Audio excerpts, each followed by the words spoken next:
There is a specific kind of pain that doesn't come from being alone.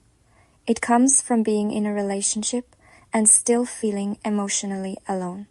Not mistreated, just quietly unmet. And the most confusing part is this. You still care about them. You still feel love for them. You still have hope that it will change. What is the psychology behind people staying in relationships that don't meet their needs? Why does leaving often feels harder than staying? Settling for less in love is rarely about not knowing better. It's about what your nervous system has learned to tolerate. And once you understand this, you won't look at your relationships the same way again. Settling for less doesn't always look dramatic. Most of the time, it looks subtle. It looks like questioning your own needs, like rehearsing conversations before bringing something up, like feeling guilty for wanting consistency. It looks like telling yourself they're doing their best. This is just how relationships are. I shouldn't complain. But deep down, something feels incomplete. And the reason you have gotten used to that is because you have slowly adjusted your expectations downward. The brain doesn't prioritize happiness, it prioritizes familiarity. If you grew up around emotional inconsistency, love that came and went, your nervous system learned that uncertainty equals connection. So when a relationship feels unclear, unstable, or emotionally uneven, your body doesn't see danger, it sees home. This is why walking away can feel physically distressing, even when staying hurts emotionally. This is where self-worth quietly enters the picture.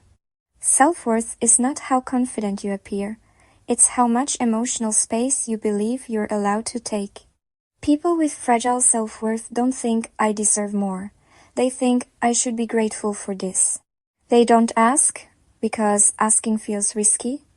They don't set boundaries because boundaries feel like abandonment. So they stay not because the relationship is good, but because living feels like losing safety. Hope is powerful. But in relationships, hope can become a cage. You don't stay for who they are. You stay for who they almost are. Your brain remembers the best moments, the beginning, the apologies, the version of them that felt present.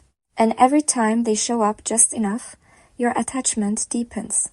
This pattern, intermittent reinforcement, creates stronger emotional bonds than consistency ever could. Hope keeps you invested in a future that isn't arriving. So why don't people leave once they see this? At some point, the question shifts. It's no longer, is this relationship fulfilling me? It becomes, can I survive without this person? Fear of starting over, fear of loneliness, fear of regret. The nervous system chooses familiar pain over unfamiliar peace.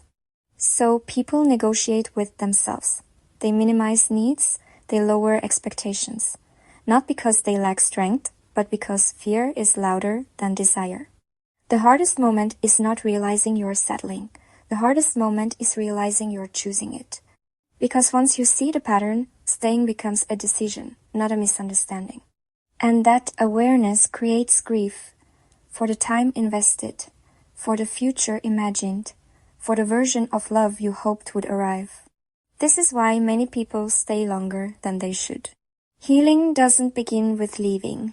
It begins with recalibrating your internal baseline, learning what consistency, mutual effort, and emotional safety feels like. When self-worth strengthens, attraction changes. You stop chasing intensity. You start recognizing alignment. And one day, you realize you didn't want more love. You wanted love that didn't require you to disappear. If this resonated, you're not broken. You're becoming aware, and awareness is always the beginning of change.